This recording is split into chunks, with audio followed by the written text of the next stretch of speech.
ವಯನಾಡು ಭೂ ದುರಂತಕ್ಕೆ 360 ಮಂದಿ ಬಲಿಯಾಗಿದ್ದಾರೆ. ಚೂರಲ್ಮಲ ಮುಂಡಕೈನಲ್ಲಿ ಇನ್ನೂ ಕೂಡ ಶೋಧ ಕಾರ್ಯ ನಡೀತಾ ಇದೆ. ವಯನಾಡಿನಲ್ಲಿ ಸಂಭವಿಸಿದ ಭೂಕುಸಿತದಲ್ಲಿ 360 ಜನ ಬಲಿಯಾಗಿದ್ದು ಇನ್ನೂ ಕೂಡ ಚೂರಲ್ಮಲ ಮುಂಡಕೈನಲ್ಲಿ ಶೋಧ ಕಾರ್ಯ ನಡೀತಾ ಇದೆ. ಚಾಲಿಯಾರ್ ನದಿಯಲ್ಲಿ ಮತ್ತೆರಡು ಶವಗಳು ಪತ್ತೆಯಾಗಿವೆ. ಚೂರಲ್ಮಲದಲ್ಲಿ 600 ಮನೆಗಳು ಸರ್ವನಾಶವಾಗಿರುವುದು, ಹಾಗೆಯೇ ಮುಂಡಕೈನಲ್ಲಿ 540, ಅಟ್ಟಮಲಾದಲ್ಲಿ 68 ಮನೆಗಳು ಈ ಭೂ ದುರಂತದಿಂದ ಧ್ವಂಸವಾಗಿವೆ. ಸಂಪೂರ್ಣವಾಗಿ 3700 ಎಕರೆ ಕೃಷಿ ಭೂಮಿ ಕೊಚ್ಚಿ ಹೋಗಿದೆ. ಚೂರಲ್ಮಲ ಮುಂಡಕೈನಲ್ಲಿ 1546 ಎಕರೆ ಬೆಳೆ ನಾಶವಾಗಿದೆ.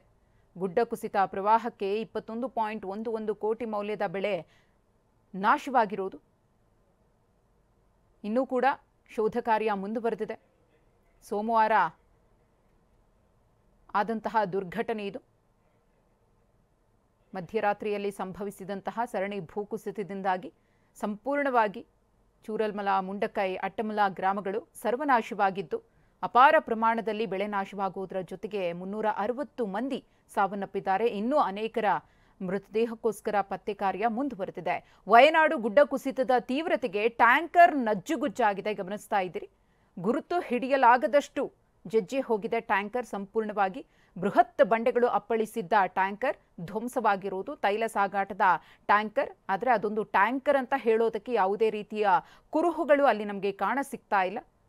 ಗುಡ್ಡ ಕುಸಿತ ದುರಂತಕ್ಕೆ ಈ ಟ್ಯಾಂಕರ್ ಮತ್ತೊಂದು ಸಾಕ್ಷಿಯಾಗಿದೆ. ಸಂಪೂರ್ಣವಾಗಿ ನಜ್ಜುಗುಜ್ಜಾಗಿರುವಂತಹ ಟ್ಯಾಂಕರ್ನ ದೃಶ್ಯಾವಳಿಯನ್ನು ಗಮನಿಸ್ತಾ ಇದ್ದೀರಿ.